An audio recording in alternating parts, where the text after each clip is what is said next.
Muen is still a child and does not yet possess the efficient learning capabilities like Noah, so it will take some time before she can learn the magic guidance. He smiled, raised his hand, and scratched the back of his head, silently saying in his heart, "Well, we shouldn't act too hastily in everything." Leon took Moon's hand and walked towards the direction of the castle. He plans to let Muen train until this stage, and take her back to eat to fill her stomach. He lowered his head and smiled as he said to Muen, "That's all for today's practice. Let's go back and eat something." Muen was holding Leon's hand while jumping happily. "Yeah, Dad is the best." Accompanied by the sunshine, from a distance, the figures of the father and daughter look very warm. Time gradually arrived at night. The stars once again descended over the silver dragon castle. Anna knocked on Roswitha's door and walked in. She was holding a tray covered with a red cloth in her hand. There seems to be something else inside the tray. She brought the tray in front of Roswitha and said to her, "Your Majesty, this is what you asked me to find." Sitting on the bed, Roswitha crossed her hands in front of her chest. She looked at Anna and the tray in her hand, nodding at her. Put it next to me." At that moment, there was another knock on the door outside Roswitha's room. Subsequently, Leon walked in directly. He waved his hand to her happily with a smile on his face. "Wife, I'm coming." However, Roswitha ignored Leon, who suddenly came to the room. She turned her head and thanked Anna for bringing her what she wanted, then asked her to leave the room first. "Thank you. You can leave first." Anna bowed slightly, indicating that she had received instructions from Roswitha. Anna's face lit up with a happy smile as soon as she thought of Leon coming into the room, and that Roswitha could spend more time with him. She walked past Leon with a smile and left Roswitha's room. Leon put his hands behind his head and walked into the room with a smile on his face. According to what Anna had said earlier, it would take 5 more days for Roswitha to fully recover. I still have time to torture Roswitha properly. As he walked, he planned in his mind how to continue tormenting Roswitha.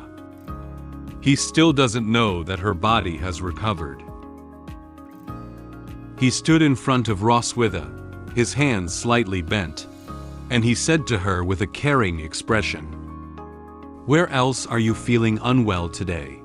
I'll give you a massage." Today's Roswitha didn't feel as weak as she did before her body had recovered. She didn't feel shaken at all by what Leon said. She looked directly into his eyes and said very calmly, "Why don't you show me the might of the strongest dragon slayer in the Empire today? Only 2 days, you're already giving up? You're not as powerful as I thought." Upon hearing Roswitha's provocation against him, the corners of Leon's mouth twitched slightly, and his smile froze on his face. He said with some anger, "What did you say?" "Okay, she-dragon." The words spoken by Roswitha made him feel very unhappy. He walked forward and pulled off the blanket covering her body. "Seeing how tired you are, I didn't plan on doing that tonight. It seems like I was overthinking." Roswitha furrowed her brow slightly and looked at Leon with a frightened expression. She lifted her hands up, wanting to make defensive movements. Leon gave her a wicked smile.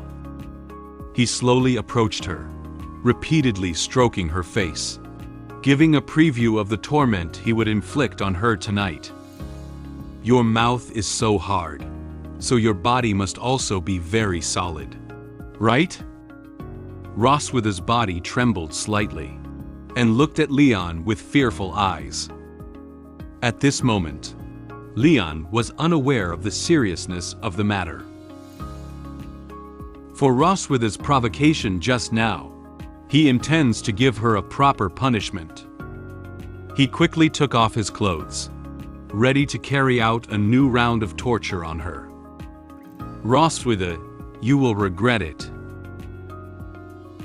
Suddenly, Roswitha's expression changed from fear to a sinister smile. She looked at Leon with a firm gaze and confidently said to him, "I have never regretted it." She quickly wrapped her tail around Leon's body and tightly grasped him. Before Leon could react to what had happened, he was caught by Roswitha. He lowered his head in confusion, looking at her tail, feeling a bit at a loss. Immediately afterwards, he felt as if he had left the ground. He showed a surprised expression. Roswitha turned around and fiercely swung Leon from her tail. Leon was thrown so hard by her tail that he was thrown directly onto her bed. He closed his eyes tightly, and his back hit the pillow hard. Just as Leon was about to get up, Roswitha quickly climbed onto the bed, pressed his body with her hand, and sat directly on his body. She looked down at him, displaying the usual posture of a queen. Leon lay motionless in bed. He gradually realized that her strength was different from a few days ago. She has such great strength. Leon shouted loudly at Roswitha. "Roswitha, have you recovered?" At this moment, Leon realized that her body had recovered. Her behavior and expression just now were all illusions created for him. In fact, she wanted to take this opportunity to retaliate against the torture he had inflicted on her a few days ago. Roswitha placed her index finger in the middle of her mouth and made a gesture to silence him. "Prisoner should be quiet, my dear dragon slayer." Subsequently, she reached out and uncovered the red cloth placed on the tray. There are 2 pairs of handcuffs, a whip, and a crystal ball on the tray. Leon looked at the tray next to him and was surprised by what was placed on it. These days, Roswitha's body hasn't recovered, so she probably doesn't have the time or energy to prepare these things. He thought in confusion. When did she prepare these things? In order to prevent Leon from escaping, Roswitha handcuffed his hands and feet separately. Leon thought nervously, "Am I just giving myself up for grabs?" She also found a black cloth to cover his eyes, and even took off his remaining clothes. He sat on the bed struggling hard, his hands and feet trying hard to break free from the handcuffs. However, unfortunately, he did not succeed. Roswitha gave a wicked smile. She looked at Leon's wretched appearance and said to him, "Don't think about struggling." Due to Leon's inability to see and his hands and feet being restrained, he became increasingly nervous at this moment. He couldn't think of what Roswitha was going to do next. "Do you want to torture me to extract a confession?" Extra story. New hairstyle. One day, when Roswitha was asleep, Leon braided her hair. He focused on overlapping the hair in his hand and slowly braided a braid. At this moment, Roswitha seems to have been awakened by Leon's actions. She saw Leon holding her hair and doing something. She asked him, a little unhappy, "What are you doing?" Leon was suddenly startled by her voice, and his hands trembled. "Ah, you're awake." He walked towards her with a smile and a mirror in hand. He confidently said to her, "How about you change your hairstyle occasionally?" "What is this?"